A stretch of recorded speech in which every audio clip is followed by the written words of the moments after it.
Jail میں زیادہ تر معمولی اخلاقی قیدی تھے جن کی سزائیں نسبتاً مختصر تھیں۔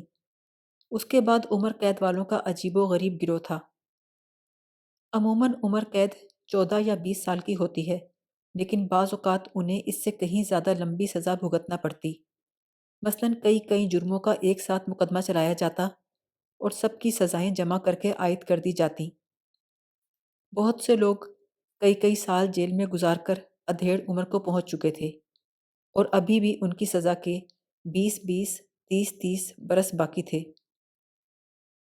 جو لوگ اپنی عمروں کا بہترین حصہ جیل میں گزارتے ہیں اور سال ہر سال تک کوئی عورت یا بچہ یا مذہبی رہنما نہیں دیکھتے، باہر کی دنیا سے علیحدہ اور بے خبر ہوتے ہیں اور اپنی عمریں دوستانہ انسانی رشتوں سے دور رہ کر بسر کرتے ہیں، وہ اپنے آپ کو نفرت اور انتقام کے مکروہ جذبات میں لپیٹ لیتے ہیں اور زندگی کی اچھائیوں اور مہربانیوں کو یکسر بھول جاتے ہیں، حتیٰ کہ آہستہ آہستہ یہ جذبات ان کی زندگی سے معدوم ہو جاتے ہیں اور ان پر اذیتناک بے حسی طاری ہو جاتی ہے۔ جیل کی زندگی رنگوں سے مبرہ ہوتی ہے۔ کسی طرف ہریالی یا سرخی نہیں ہوتی، کسی کو گھاس یا سبزی اگانے کی اجازت نہیں ہوتی، رنگین لباس برسوں نظر نہیں آتے۔ دوپہر کے قریب سفید گرم سورج اچانک سامنے آ جاتا ہے اور طلوع آفتاب اور غروب کے رنگ قیدیوں کے حافظے سے محو ہو جاتے ہیں۔ گول بدرنگ دیواروں میں چکر لگا لگا کر قیدیوں کی نظریں کند ہو جاتی ہیں اور رنگوں میں تمیز کرنے کی صلاحیت باقی نہیں رہتی۔ جیل وہ جگہ ہے جہاں انسان کے دل میں کھلی سرسبز جگہوں، پہاڑوں اور دریاؤں کے لیے چاہت پیدا ہوتی ہے۔ دنیا کی ان معمولی چیزوں کی خواہش آنکھوں میں خلا پیدا کر دیتی ہے اور ذہنوں میں دیوانگی کو جنم دیتی ہے۔ کافی عرصے بعد جیل کی فضا میں کچھ تبدیلی پیدا ہوئی جب عدم تعاون کے سلسلے میں والنٹیئرز نے قید میں آنا شروع کیا۔ ارد گرد اپنے ساتھیوں کو دیکھ کر نعیم کی آنکھوں کا خلا پر ہونے لگا اور وہ احساس کی دنیا میں واپس چلا آیا۔ نووارد تر و تازہ چہروں اور چمکتی ہوئی آنکھوں والے لوگ تھے اور پرانے باشندوں سے ہر حال میں مختلف تھے۔ انہوں نے جیل کے ماحول کو قبول کرنے سے انکار کر دیا اور کھلے بندوں، حکام اور جیل کے قوانین سے عدم تعاون کا اعلان کیا۔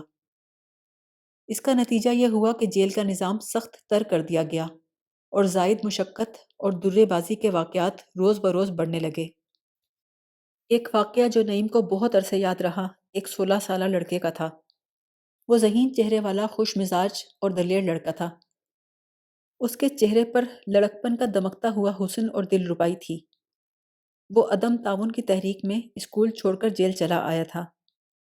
آتے ہی اس نے قانون شکنی شروع کر دی۔ اس کی پیش قدمیوں سے تنگ آ کر حکام نے اس کے لیے درے بازی کی سزا تجویز کی۔ اسے مادرزاد ننگا کرنے کے بعد تکون سے باندھ دیا گیا اور جلادوں نے، جو کہ وارڈ اوورسیئرز میں سے ہی منتخب کیے گئے تھے، کوڑے برسانے شروع کیے۔ تیل پلائے ہوئے ٹھوس چمڑے کا کوڑا اس کے کنوارے بے داغ جسم پر پڑتا اور کاٹتا چلا جاتا۔ اس کے سارے بدن میں جھرجھری پیدا ہوتی اور وہ پوری آواز میں چلاتا، انقلاب زندہ باد! حتیٰ کہ درد کی شدت سے اس کا چہرہ سفید اور جسم نیلا پڑ گیا اور اس کی آواز آہستہ ہوتی ہوتی بالکل بیٹھ گئی۔ 11 کوڑوں کے بعد وہ بے ہوش ہو گیا۔ جیل کے عملے نے ایسے قیدی کب دیکھے تھے جو اپنی مرضی سے جیلوں میں داخل ہوئے تھے اور جنہوں نے ان کا ہر حکم ماننے سے انکار کر دیا تھا۔ قید سے نکلنا ان کے لیے کوئی مشکل کام نہ تھا۔ انہیں صرف ایک معافی نامہ لکھنا تھا اور آئندہ کے لیے پرامن چال چلن کا وعدہ کر کے باہر جا سکتے تھے۔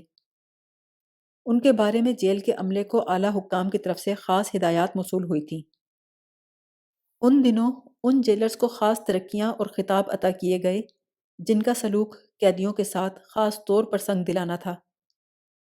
انہی دنوں ایک مرتبہ نعیم کے ساتھ والی کوٹری میں چند خواتین کو رکھا گیا جو عدم تعاون کے سلسلے میں قید ہوئی تھیں۔ وہ تعلیم یافتہ مہذب طبقے کی عورتیں تھیں، لیکن انہیں پختہ اور عادی مجرم عورتوں کے ساتھ ٹھہرایا گیا۔ انہیں وہاں اس قسم کی باتیں سننا پڑیں: تم تو بڑی خوبصورت ہو، جیلر کے ساتھ سوؤ گی تو چھوٹ جاؤ گی، تمہارے خاوند نامرد ہیں جو یہاں آ گئی ہو۔ اس کے علاوہ بہت سے گندے الفاظ اور گالیوں کی بھرمار تھی جو اس آفت خیز دور میں ہندوستان کی ہزاروں مہذب عورتوں کو سہنا پڑی۔